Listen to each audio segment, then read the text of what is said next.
There is one topic that we have never really discussed before on our podcast, and that is minimalism. So I'm delighted to be talking to Chris Lovett. Chris has written a book called The Discovery of Less. So let's find out more about his journey into minimalism.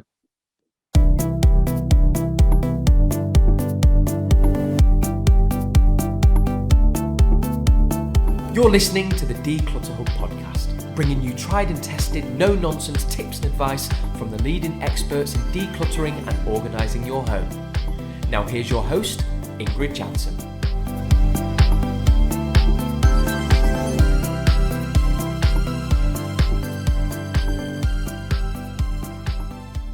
Hello and welcome, listeners, to episode 155. I'm Ingrid. If you're a brand new listener, thanks for being here. And don't forget to hit that subscribe button so you don't miss our weekly podcast. If you've been listening in for a while, thanks so much for being here. And I'm so excited to welcome Chris. Hello, Chris. I'm so excited to have you on the show. Likewise, Ingrid. Thank you for having me. You're welcome. Now, you're a minimalist, motivational speaker, career mentor, professional executive coach, podcast host, simplicity coach, and author. That is a really mouthful of stuff. It is. It's interesting to start a podcast by having loads of labels straight away. I think we need to have less labels. Don't you agree? Yeah, I'm very conscious that there's lots and lots of wear many hats. So yes, all of those things. It's collecting experiences and collecting those kind of skill sets was much better than the collection I had before anyway. Okay, well, we're going to talk a lot about that, aren't we? Because let's start, and I think that's the reason why you're here, your book, The Discovery of Less. And don't worry, listeners, I will put the link to his book in the show notes. Oh, thank you, Ingrid. How much did I pay you to say that? Nothing. You gave me the book, but I think you were all surprised when I said I read it from start to finish. Of course, I'm interested in this topic. So, of course, I would do my preparation and read your book. But it was a wonderful read. I really enjoyed your story. So, what happened? What happened? In a nutshell. It was interesting. I mean, firstly, thank you again for taking the time to read a book. It's not a quick read, I suppose it is, but it's a few hours out of your day, and I'm very conscious that people's time, resource and energy is special. So thank you for reading it, and thank you for those people who have read it already. Actually, it's really nice. People said to me, you should write a book. I was going out and talking in companies and in groups of friends and in teams about this whole life transition that I've been on. So back in about 2016, 2017, I just got stuck.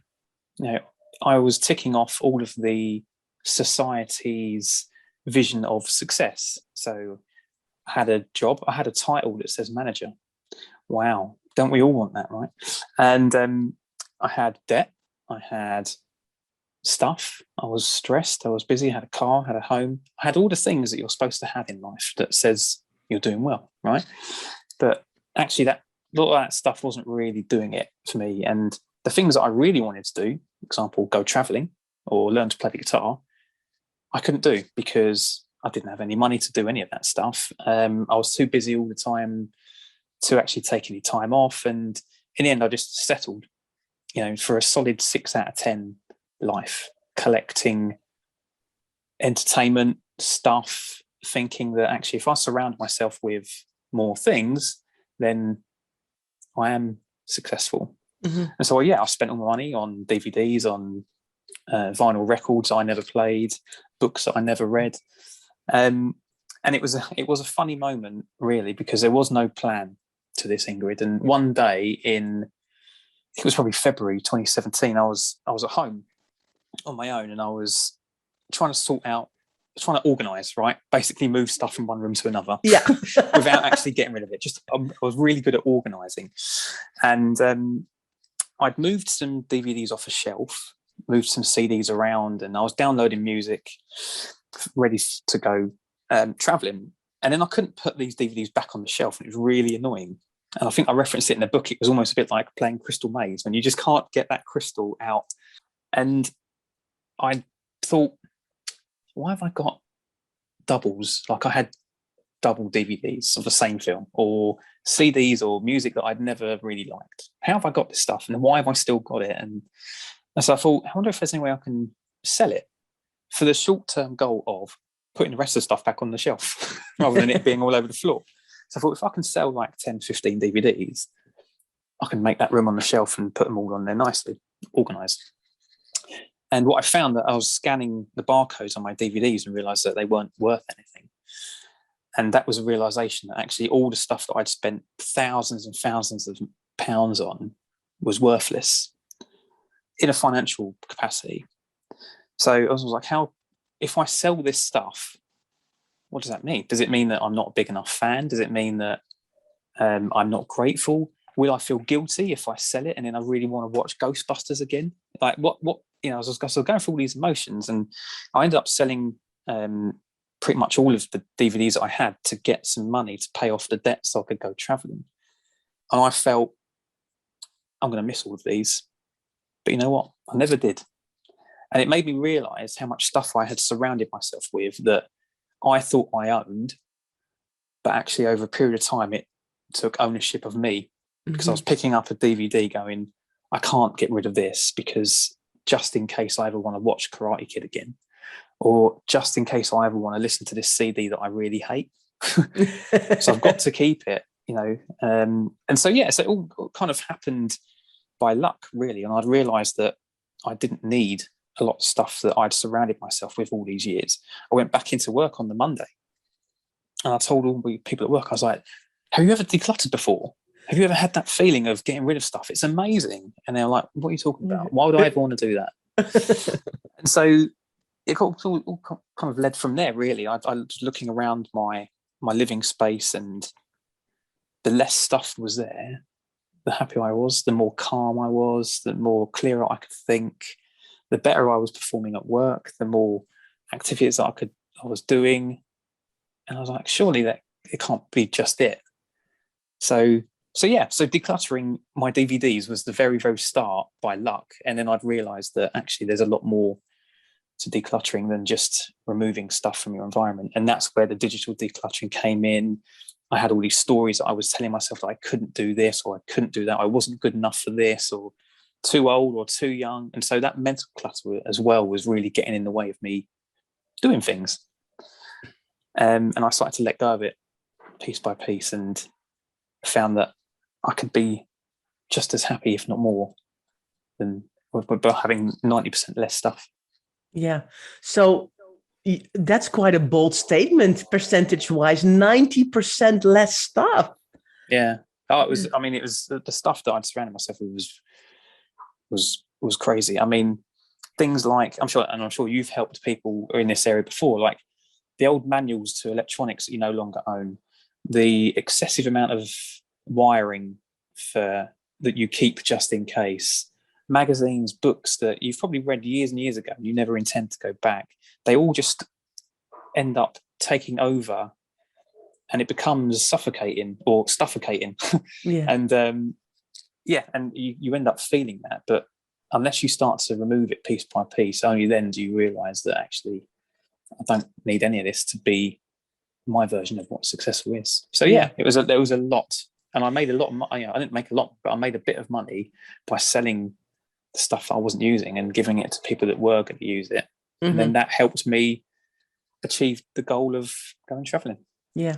So in the end, you thought that all the stuff you had, the job you had, the car, the house, that was making you happy, because that's like when you have those things, you're happy. Apparently, but actually, that's what they say. They say, but in the end, you came to the conclusion, actually, I don't need that stuff to be happy. Actually, the less I own, the better, the happier I am. Yeah, honestly, it was almost a bit like the more stuff I got rid of, the clearer I could think, the clearer I could see a path, the more time I had to do other things that I really wanted to do. So everything was always a rush. Everything was always 100 miles an hour, excessive cleaning, excessive collections of stuff that I never used. It was overwhelming. And as I let go of it piece by piece, I started to then redesign what I wanted my life to look like. Yeah. And so I had all this space mentally and physically to go, right, what do I really want to do with life now? Yeah. So, yeah. Instead of indeed the stuff consuming you, you got rid of the stuff. So you created the space for the things that you wanted to do in life. Yeah, exactly. And it was not only DVDs, was it? It was sports equipment. It was clothes, lots and lots of clothes, right? Oh, I loved clothes. I was that typical kind of young, early 30ish guy that wanted to stand out. So I would buy the most, really kind of niche reference T-shirts like Saved by the Bell or a band that hardly anyone knew. But you grow out of them, or they start to deteriorate, and then you just buy more. But you always go back to that. One day I'm going to fit back into that, or one day there's going to be a fancy dress party where I can wear, and there's always these things, these excuses that we layer upon ourselves, and we convince ourselves that we keep all the things. And all my football kits, my sports equipment, trainers was another one. There was lots. But as I started to kind of chip away at it all, I realized that I didn't need hardly any of it to be complete. Yeah. And did your girlfriend come on board as well? I mean, she suddenly looked at some digital cameras, didn't she? And she found several. Yeah, well, that's the thing, right? You hide stuff away in your home, because you buy stuff for storage and then you forget about it. So my partner Hayley, which you read about in the book, she was a bit like, but it's all your stuff. What are you doing? And I get that. It's a really disruptive way of, purging your stuff. It's really kind of goes against what we believe and what we've been conditioned in society. But she could see that, there was immediate financial reward by getting rid of stuff that you weren't using to give to people that were going to use it, which ultimately helped us achieve our own why. The why was we needed money to go traveling. Yeah. And we weren't going to take all of this stuff. We weren't going to take 3 digital cameras with us. We weren't going to take, spare bedding or, 150 T-shirts. We weren't going to take all of these things with us. So what were we going to do? Give them to my mum and dad and let them store it for God knows how long. It felt, it didn't feel right to kind of burden anyone else with all of our stuff. So it felt right to offload it, to donate it, to recycle it. And she was then on the same page, a bit like, oh yeah, we've not used this stuff for a long time. Are we really ever going to use it? Yeah. Yeah. So it was a really good challenge to kind of go through that together. And we did achieve what we set out to achieve, and there was no detriment to any of the losing any of the cameras. Yeah, you haven't missed anything so far. That's what. But maybe I will need it one day. Maybe I'm feeling regret that I got rid of something. I mean, and I always say decluttering is not 100% perfect. You will make a couple of mistakes along the way, but and that's why you need to build up your decluttering. You have to start with easier stuff first and do harder stuff later, so you don't feel. But it's not about perfection, isn't it? You are there a couple of bits you think, that would have been handy if I would have had that now? And do you regret getting rid of them?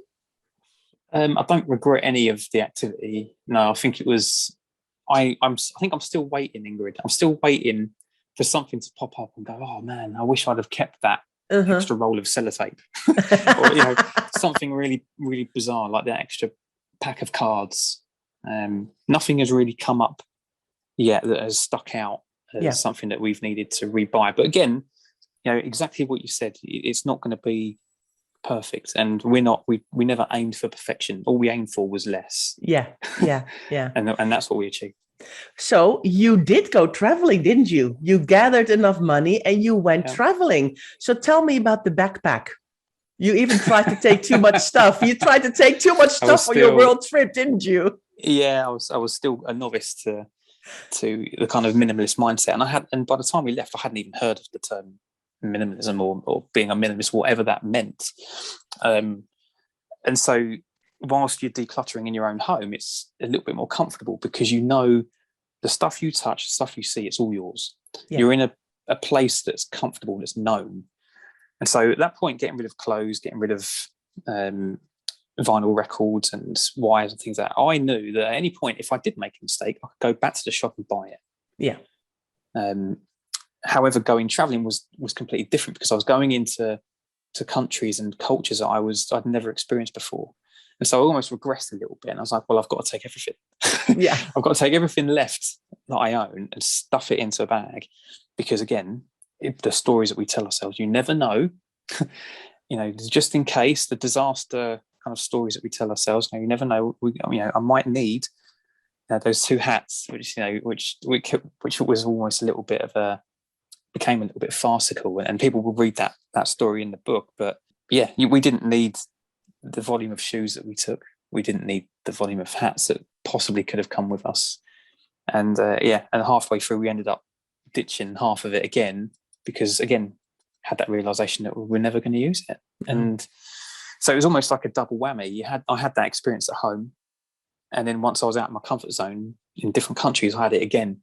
Yeah. And at that point, I realized that I could do anything in the world. I had such confidence that I could be okay anywhere in the world with less stuff.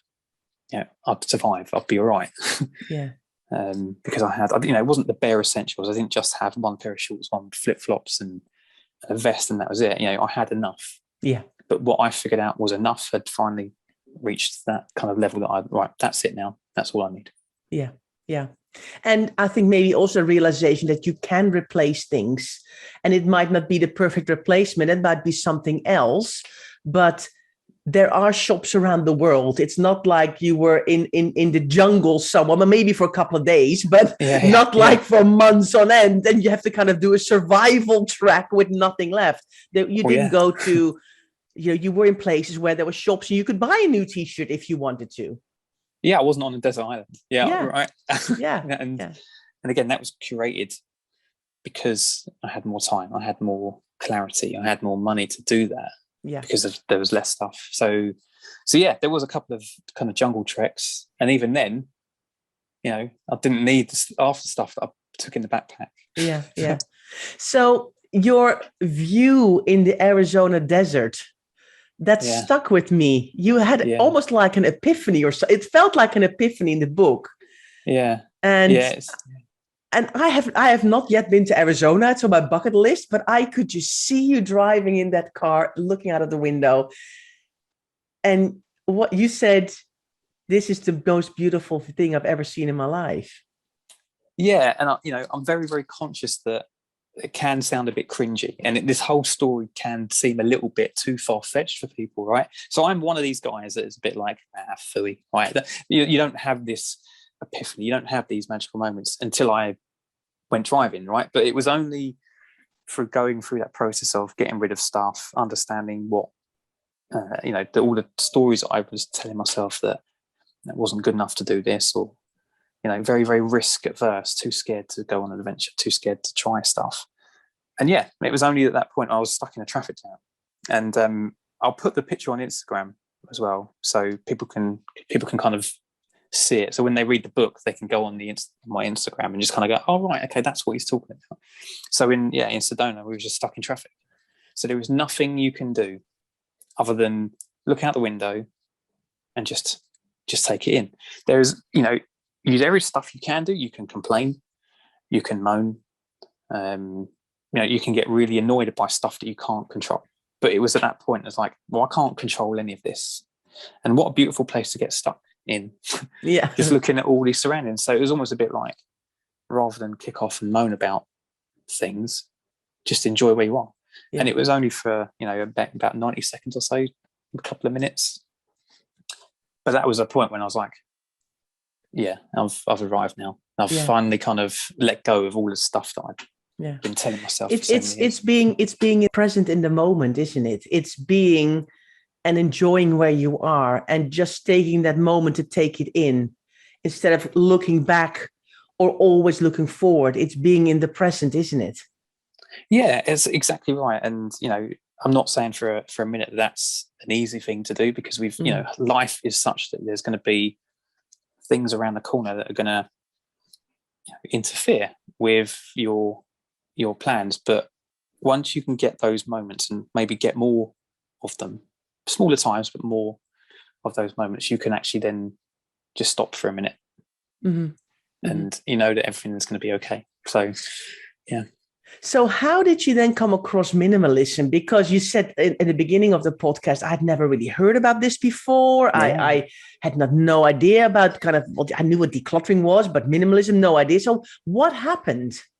Yeah, I found a documentary, and again, some of your listeners might have seen it. You know, the kind of the two guys in America, the minimalists, they very, very popular, very mainstream in Western society. Yeah, really just stumbled across some of their content, and it was then that I could kind of connect the dots, all that stuff that I was doing, and kind of a new approach to living and being had a name. Yeah, I was like, right, so is this actually something I can carry on doing, not just one and done? And yeah, and I kind of adopted that title, and I was like, right, so now let's see how I can put this into real life, because Ingrid, we've spoken a lot about these epiphanies and lovely moments where you get time to declutter and things like that. Real life is such that stuff's going to go wrong. Stuff's going to get in the way, and things like that. And I was almost like, how can I have a minimalist mindset and lifestyle and take it into all aspects of my life? So not just the decluttering part, which was hugely important, but how can I then take it into the way I look at my social media? How I engage on email? How do I approach my huge group of friends, and these things? So I was a bit like, so it almost changed my view of not just stuff, physical stuff, but all types of stuff. So I've taken that now into the workplace. I've taken that into day-to-day life. I've taken it into traveling, and so that kind of label has stuck with me, and I've almost evolved it from the original hugely important decluttering part to be a lifestyle choice. Is your partner also a minimalist now, or is she one who's No, definitely not. No, but the awareness has grown. Yeah. So again, for people out there who have got that mindset, who have friends and family that are not that way inclined, that's okay. And so I look at something slightly different compared to her, but that's okay. Yeah. So she knows that if we get to a point where there's too much stuff, we can go like that and recycle it, donate it at any point. Yeah. So it's just having that belief that you can at any stage just let go. Yeah. And I think a lot of people think that minimalism means you've got like 2 pairs of shorts and 3 tissues and 1 pen, right? That you've got absolutely nothing. But it's not about the amount of stuff, is it? It's about the mindset, I think, of I don't need to have that much. I don't need to constantly buy things. I rather want to have less friends, but better friends. And more time to do the things that I want to do. It's not about you can only own 30 things, right? No, and that's it. And I still quite, and people will take this approach to life in however they want to use it, and that's great, because it's so individualistic that you can kind of use a lot of information and go, I'm going to take this, take that, ignore that, and mold it to my own lifestyle situation, which is great. From my perspective, I'm very much a realist. I will look at stuff and I go, if I need to buy stuff, I'll buy stuff. Yeah. And luckily now I've got more money than I had before, because I don't spend more money on stuff I don't need. So when I do need something, I can just go and buy it. But I have these processes in place, kind of look around what I've already got that can be reused. Where do I buy stuff from? Which is another new thing for me. Am I buying like something sustainable from a reputable brand? These types of decisions, am I getting caught up in consumerism, which I still do sometimes. Sometimes I get an email about a gig or a concert. I'll be, oh, that's really interesting. Oh, I think I want to go to that. And I'll end up going through the process of buying tickets, and then I'll leave them in the basket for a little bit. And I'll come back to them another day and like, do I really want to go? Or, and so I just have these kind of little milestones in place to to make sure that if I am buying something, that it's done with a little bit more intention rather than just throwing the credit card at stuff. Yeah. Right, listeners, what do you think so far? Let's go for a quick break. And after break, we come back and we'll definitely, I've got so many more questions. So we'll come back after the break. Hi, just a little break from this podcast episode to ask you a question. Are you worn down with clutter controlling your life? Have you tried to declutter hundreds of times but get stuck? Do you struggle to even know where to start because every room has clutter? Come and join our free 5-day challenge starting on Monday, the 20th of September, and learn how to reset your home with us. Go to declutterhub.com/RYH to sign up. So welcome back. Thanks, Chris, for being here and enlightening us about your journey and about what minimalism means to you, because I think minimalism will look different to everybody, doesn't it? And I think that's an insight that I really want our listeners to pick up on as well. One person's minimalism is not another person's minimalism, but it's all about finding the time and the space and doing the things you love to do. So you traveled, you had a fantastic time with, of course, its ups and downs as life is. Yeah. You came back and then you were living in your mom and dad's house for a couple of weeks while you were flat hunting, weren't you? That's right. Can you tell us the story about the loft? Oh, yeah. You really had to have been there. It was one of those things where once your awareness goes, your self-awareness grows and your eyes are open to stuff, you will see more stuff that has been there all along, but you've never seen it. You've maybe looked but not seen. And yeah, my parents' loft was a place where they had just stored a load of old junk through sentimental attachment and just not being aware of what to do with it. So they placed a lot of value on, say, old kids' toys from when me and my brother were growing up. And so rather than get rid of them, because they held that emotional and sentimental attachment, they would go in the loft, collect dust, be in bin bags, and just start to deteriorate.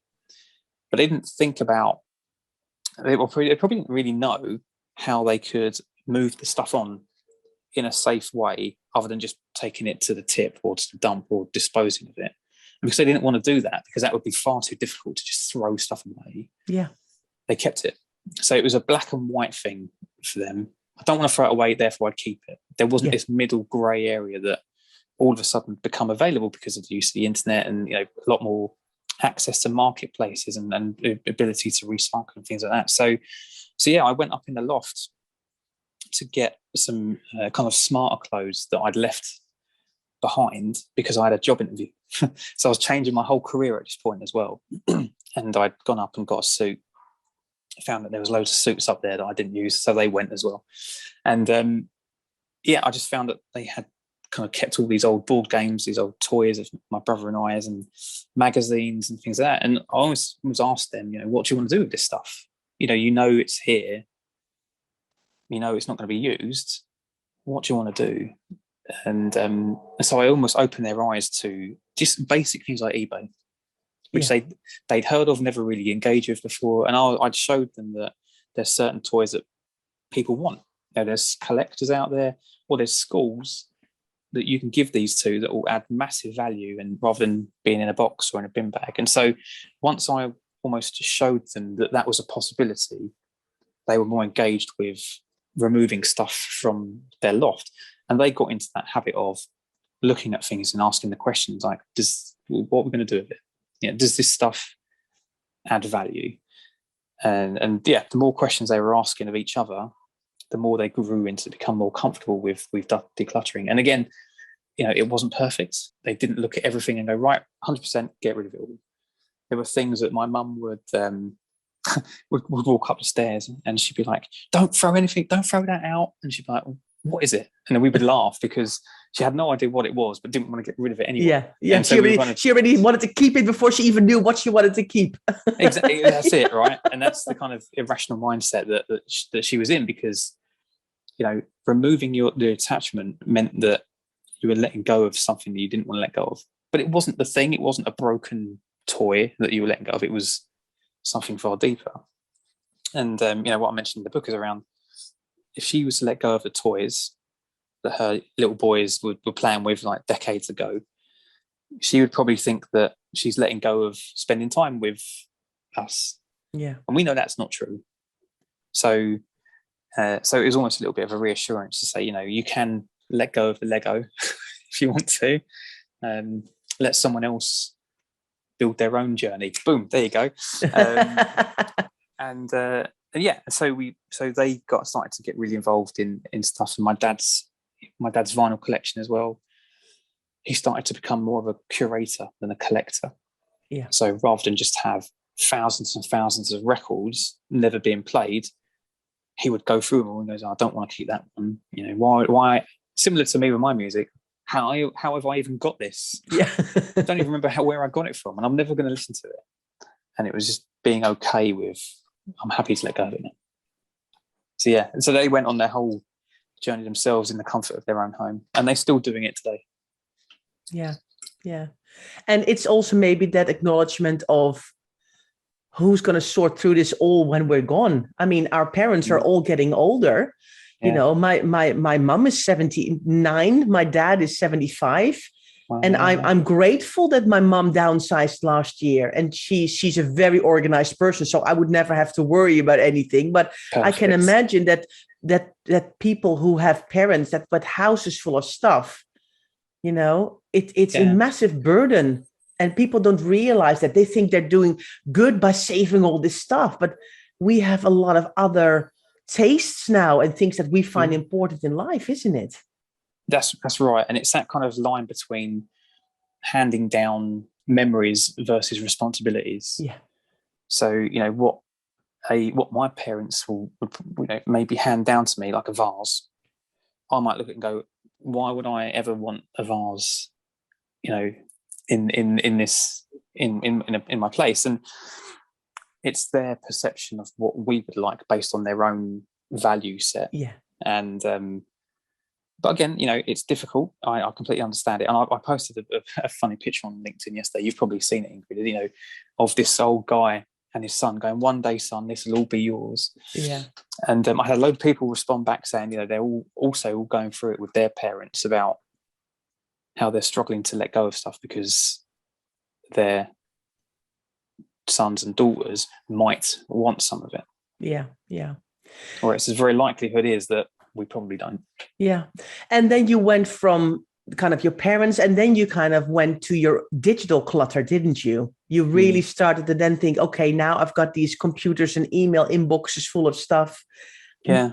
How did that go? Did you just declutter a lot of people as well from your, I mean, let's be honest. I mean, there's loads of people in our lives. Some, when we look on LinkedIn, there's people that we spoke to years and years ago, and we think, where do I know them from? How did they end up in my, did you kind of declutter your contacts and your social media accounts? How did you do that? Because that's not an easy thing to do. No, exactly. And, it started with emails, and I had pointless emails to things that I'd subscribed to years and years ago that every day it came in, I just deleted it. Again, very good at organizing, but not actually letting go of stuff.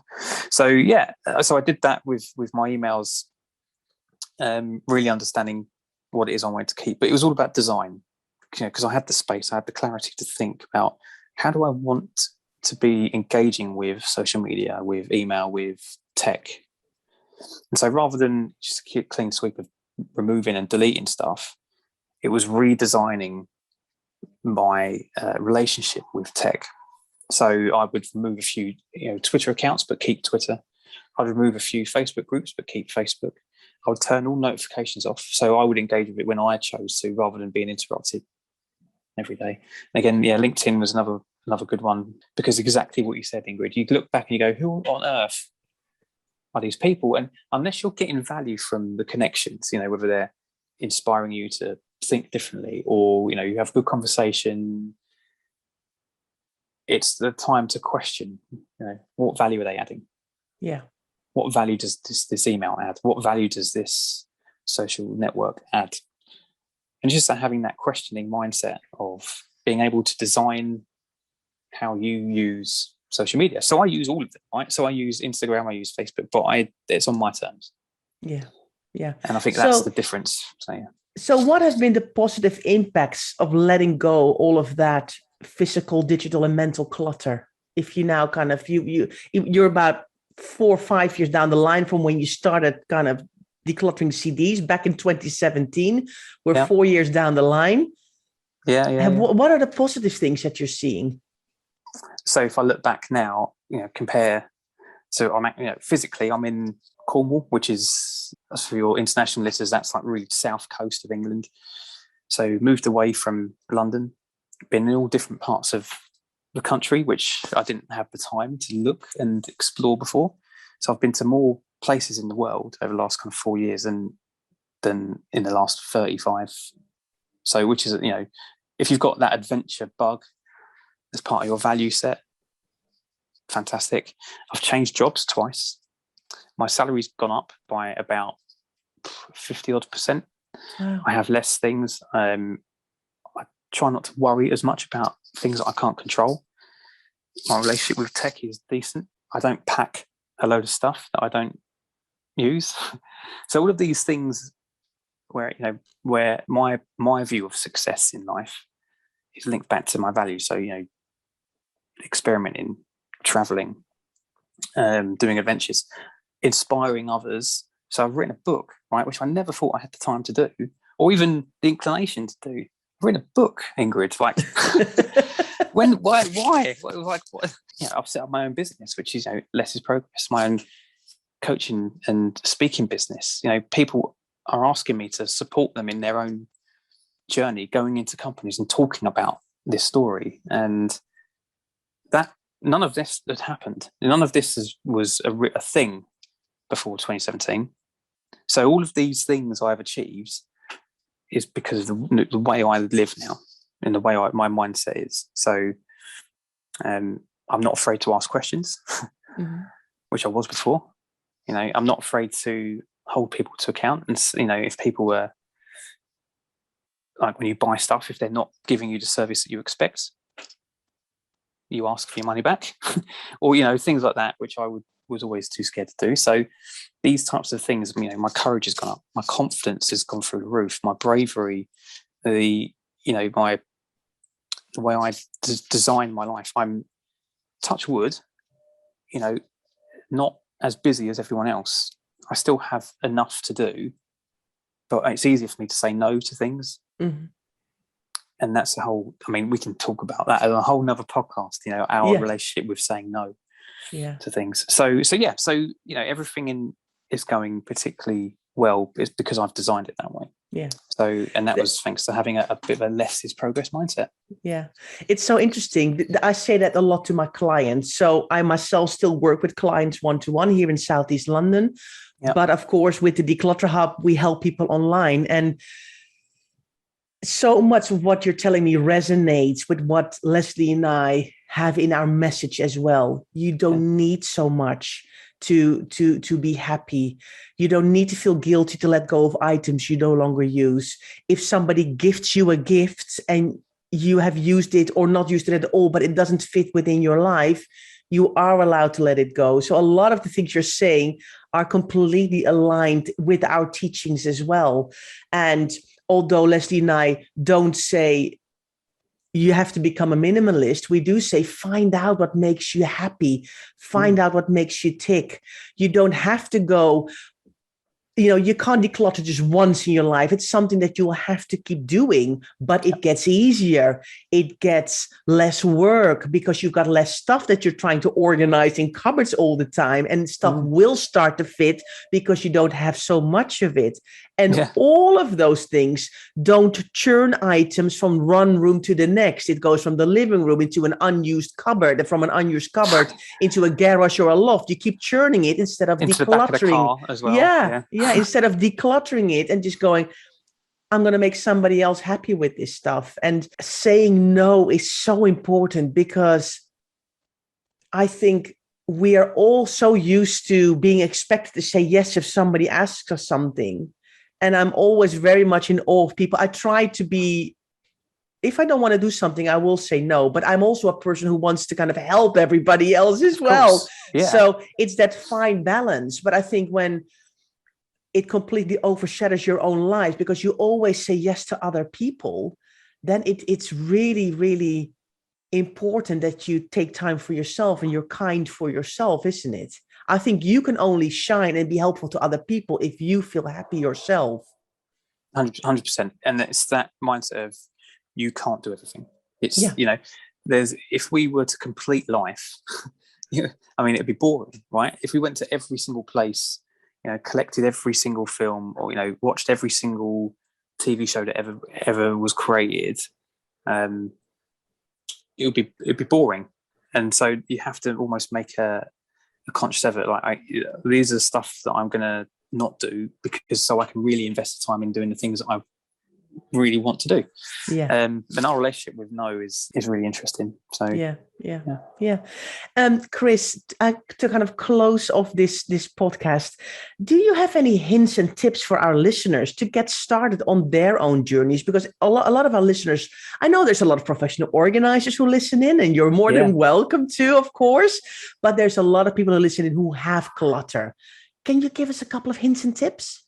Always, yeah, of course. Firstly, go on to lessisprogress.com. There's I've written loads of articles about things like trophies and certificates, clothes, toys. Our relationship with no is an article on there. So there's lots of free stuff on there that you can go in and have a look at. But I suppose for me, it's before you even start your journey, it's a little bit of understanding why. So if you were to, pay for a personal trainer to get fitter, there's an underlying motivation as to why that is. Why do you want to lose weight? Why do you want to travel more? Why do you, all of these things, and generally it attaches back to your values. If you don't know what your values are, which like me, I'd completely lost what they were because life is 100 miles an hour. You just get caught up and there's TV shows, adverts, people you work with, your friends, they've all got different values and we've all gone through a certain amount of trauma over the last kind of year. So our values might have changed. We might now really value security or really value adventure. And so think as what are your values now in 2021, 22, and then understand why. Why do I want to get rid of stuff? And ultimately that will be your guiding light. So, because if you just start, again, this is my perspective of how I did it. I had a why because I needed money to go traveling. If I didn't have that, I wouldn't have got rid of stuff because I could have started at any point. I could have started getting rid of CDs and DVDs at any point if I wanted to. I just didn't have the motivation to do it. So what is your motivation? Is it to spend more time with family? Is it to invite more people around so you can entertain? Is it to, actually spend more of your time learning new skills, new things, go places? So that's that kind of key mental bit for me. From a practical perspective, get on your phone now and delete an app and see how that feels. See what your relationship with that app is that you've never used, or like, I don't know, the Nectar card or a supermarket app that you very rarely go on to. Delete it, and that kind of gives you a starting point to let go of stuff without actually having to physically do anything. So there's a couple of bits, but there's plenty of material on the lessisprogress.com website, and also go and buy the book. There's loads and loads of stuff in there too. It's not just a host of tips and tricks, because again, I believe that you've all got your own answers to the way you want to deal with your stuff. Mm-hmm. But it's a decent story. You'll have a laugh along the way too. And of course, it's been endorsed by Ingrid. So, so you can't go wrong there. So what's next for you then, Chris? What is your next step? Is there a plan? Is there a long-term plan or a short-term plan, or is maybe there no plan at all and it feels really good? There's a little bit of all of that. So we're currently traveling around the UK. We're looking for a place to call home. And the best way to do that is by traveling to an area, do a bit of slow travel, immerse yourself in the culture, and then does it feel right? Then make a choice. So yeah, I've got a feeling that book 2 won't be too long. I'll also probably be doing a lot of speaking engagements. So from a well-being perspective, there's huge advantages to our own well-being by getting rid of stuff. Yeah. And for those of you who are in a corporate environment, the likelihood is that people around you are super busy. They can't stay busy anymore. It has to be super busy. And, I would say 100 miles an hour is now the average speed limit, because every time you talk to someone, you go, how are you getting on? Oh, it's just mad. Yeah. It's crazy. It's 100 miles an hour. But there is a certain amount of design we've chosen to be like that. Mm-hmm. And so I'll be doing a lot more talking, both via Zoom and in person once we come out of this last lockdown, fingers crossed. Okay. Thank you, Chris, for being on our podcast and being a guest. And please come back when you've written that second book and come on the show again in a couple of years. I mean, I don't know how long it's going to take, but we'll have you back at some point. Oh, I'd love to. Yeah, hopefully it doesn't take as long as this first one did. But yeah, I'm in the zone now. So there's lots and lots that we can talk about in regards to minimalism and the mindset part of it, as well as the practical stuff. Yeah. So there's room for lots and lots of us to continue to have the conversation. So yeah. I look forward to it. All right. Well, we'd love to have you back. So thanks for being on the show. Thanks. And you're welcome. Pleasure. So listeners, has this podcast made you think? Because that's what we want. We want you to think about all of the information we share with you. Does it resonate? Do you feel like, I need to explore that a little bit? Maybe I'm going to read this book and see what it's all about. I would love to know more of the stories, because we've just really only touched on a couple of stories in the book. So have a look at the show notes. Check that out. So thanks so much for listening, and we look forward to seeing you at next week's podcast when we talk about taking care of your stuff. So see you then. Thanks so much for listening to the Declutter Hub podcast.